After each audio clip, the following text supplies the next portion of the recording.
చదువు ఉన్నా ఉద్యోగం రాలేదంటే చాలా మంది నిరాశ చెందుతారు. కానీ కొందరు మాత్రం అదే పరిస్థితిని అవకాశంగా మార్చుకుంటారు. అలాంటి ఓ ప్రేరణాత్మక కథ ఇది. సంగారెడ్డి జిల్లాకు చెందిన ఓ యువ రైతు సక్సెస్ స్టోరీ. వ్యవసాయం అంటే నష్టమే అనుకునే ఈ రోజుల్లో సేంద్రియ పద్ధతిలో లాభాలను ఎలా సాధించాలో ఆయన నిరూపించారు.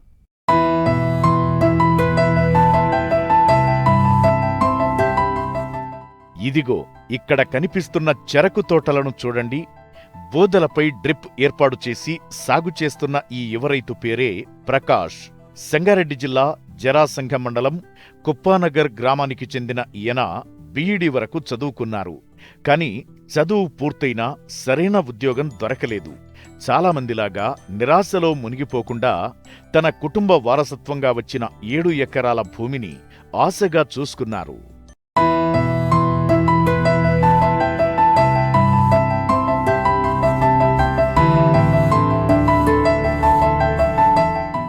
ప్రకాష్ అందరిలాగే మొదట పత్తి, సోయా వంటి పంటలు సాగు చేశారు. కాని పెరిగిన పెట్టుబడులు, తగ్గుతున్న దిగుబడులు, మార్కెట్లో గిట్టుబాటు ధర లేకపోవడం వల్ల నష్టాల పాలయ్యారు. అయినా వెనుదిరగలేదు ప్రకాష్. పరిస్థితిని అర్థం చేసుకుని పంట మార్పిడి చెయ్యాలని నిర్ణయించుకున్నారు. గత 2 ఏళ్లుగా చెరకు సాగుపై దృష్టి పెట్టారు. అయితే సాధారణ పద్ధతిలో కాదు, పూర్తిగా సేంద్రియ విధానంలోనే సాగు చేస్తున్నారు. రసాయన ఎరువులు, పురుగుమందులకు దూరంగా సహజమైన పద్ధతులతోనే పంటను పెంచుతున్నారు. దీంతో తక్కువ పెట్టుబడితోనే నాణ్యమైన అధిక దిగుబడిని సాధిస్తున్నారు. ఈ పంటకు మార్కెట్లో కూడా మంచి డిమాండ్ ఏర్పడటంతో ప్రకాష్ ఇప్పుడు లాభాల బాట పట్టారు. 7 ఎకరాలలో గత 2 సంవత్సరాల కంటే ముందు వరకు వివిధ పంటలైనటువంటి పత్తి, సోయా సాగు చేయడం జరిగింది. వాటిలో నష్టం రావడం వల్ల గత 2 సంవత్సరాలుగా నేను చెరుకును సాగు చేస్తున్నాను.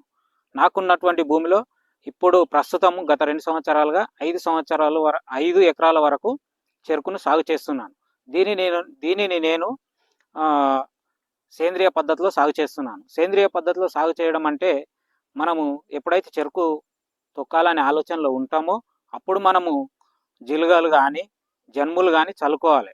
మనకు ఇక్కడ జైరాబాద్ ప్రాంతంలో జన్ములు అత్యధికంగా వాడతాం కాబట్టి వాటిని జూన్ మాసంలో చల్లుకొని ఎప్పుడైతే అది పూత దశకు వస్తుందో అప్పుడు దాన్ని దున్నేయాలి. దున్నేసి మనం ఎప్పుడైతే ఏప్రిల్ కంటే ముందు అనగా జనవరి నుంచి మార్చి మధ్యలో చెరుకును తొక్కుతుంటాము. కాబట్టి మనము చెరుకును తొక్కాలంటే మళ్ళొకసారి పొలాన్ని మంచిగా దున్నాలి. దున్ని రోటావేటర్ వేసి తర్వాత మనం బోదె కోసి చెరుకును తొక్కుకునే విధానము ఎంచుకోవాలి. చెరుకు తొక్కినాక ఈ కొన్ని మొలకలు పడిపోతుంటాయి. ఎందుకు పడిపోతాయంటే లోపల చీడ పురుగులు అయ్యి ఆ ఏలరను కొట్టేసి ఆ చెరుకు పడిపోయే ఆస్కారం ఉంటుంది. అందుకు కానీ మనము నీమ్ ఆయిల్, వేప నూనెను ఎకరా చొప్పున వాడుకుంటే దానికి మనకు ఆ మొలకలు పడిపోకుండా ఉంటుంది. అదేవిధంగా మనము భూమి బెడ్డు పైన కానీ మళ్ళీ ఖాళీ స్థలంలో ఎక్కడన్నా కూరగాయలు కూడా బెండ కానీ, చిక్కుడు కానీ, టమాటా కానీ పెట్టుకోవచ్చు. బెడ్డు పైన మరొక డ్రిప్ కానీ మన ఖాళీ స్థలంలో పెసర, మినుము ప్లస్ సోయాలు పెట్టుకోవచ్చు. ఈ మధ్య కొంతమంది ఉల్లిగడ్డ కూడా పాతుకోవడం జరుగుతుంది. అదేవిధంగా మనము ఈ విధానాలు పాటించినట్లయితే భూమి సారాన్ని కాపాడుకోవచ్చును, మరియు అధిక దిగుబడి పొందవచ్చును. రైతుకు ఎక్కువ నష్టం రాకుండా లాభాలు వచ్చే విధంగా ఉంటుంది. ఇది వచ్చేసి మనకు ఎర్ర భూమి కాబట్టి 30 నుంచి 40 టన్నుల వరకు మనకు దిగుబడి వస్తుంది. గత సంవత్సరం అయితే 2750 వరకు తీసుకోవడం జరిగింది. ఒక ఎకరాకు వచ్చేసి మనకు 80,000 రూపాయల వరకు మనకు ఇన్కమ్ వస్తుంది. 1,00,000 వరకు ఇంచుమించు అటు ఇటు ఒక 20,000 30,000 పెట్టుబడి వస్తుంది. ఉద్యోగం రాకపోవడం ఒక సమస్య అయితే దానిని అవకాశంగా మార్చుకోవడం ఒక విజయం. అలాంటి అవకాశాలు మన దగ్గరే ఉంటాయి. వాటిని గుర్తించి వినియోగించుకోవడం మన చేతుల్లోనే ఉంటుంది. ప్రకాష్ లాంటి యువ రైతులు వ్యవసాయాన్ని కొత్త దిశగా తీసుకెళ్తున్నారు.